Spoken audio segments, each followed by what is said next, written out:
আজ আবার চলে এসেছি একটা বিয়েবাড়ির মেনু নিয়ে। তো প্রথমে কিন্তু মেন কোর্সের আগে একটু গলাটা ভিজিয়ে নিয়েছিলাম এই মকটেলটা দিয়ে, যেটা কিন্তু দুর্দান্ত ছিল।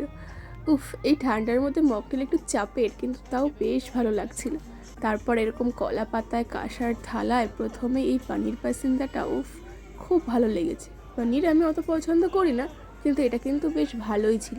কিন্তু এগুলো খেয়ে কিন্তু বেশি পেট ভরানো যাবে না, কারণ মাটন আছে। তারপর এই সাদা ভাত আর শীতের সবজি দিয়ে এরকম সবজি, ডাল আর আলু ভাজা, এই একটা বাইট যেন একেবারে স্বর্গসুখ।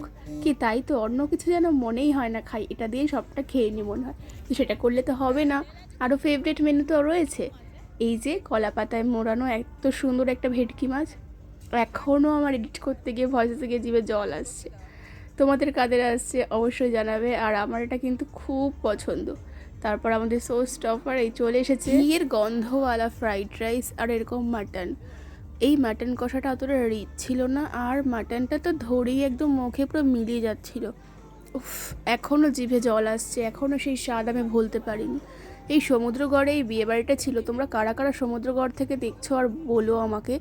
আর তোমাদের এখানে যে এত ভালো মাটন পাওয়া যায়, সত্যি অফুরন্ত অফুরন্ত খেতে।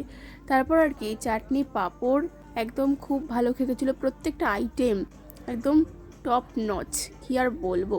শীতে তো খুব ভালো মিষ্টি পাওয়া যায়, যারা মিষ্টি লাভার তারা তো জানবেই। এরকম একটা নতুন জিনিস দেখলাম, ক্ষীরপুলি। আমি সত্যি বলতে মিষ্টি খেতে একদম পছন্দ করি না, তোমরা আমার পেজেও দেখবে না, কিন্তু জাস্ট এরকম একটু মিষ্টিটা দেখে একটু ট্রাই করতে ইচ্ছে হলো, আমি অল্প অল্প করে খেয়ে। এতটুকুই থাক, দেখা হচ্ছে পরের ভিডিওতেই। অনেক ভালোবাসা দিও আর এভাবেই পাশে থেকো, টাটা।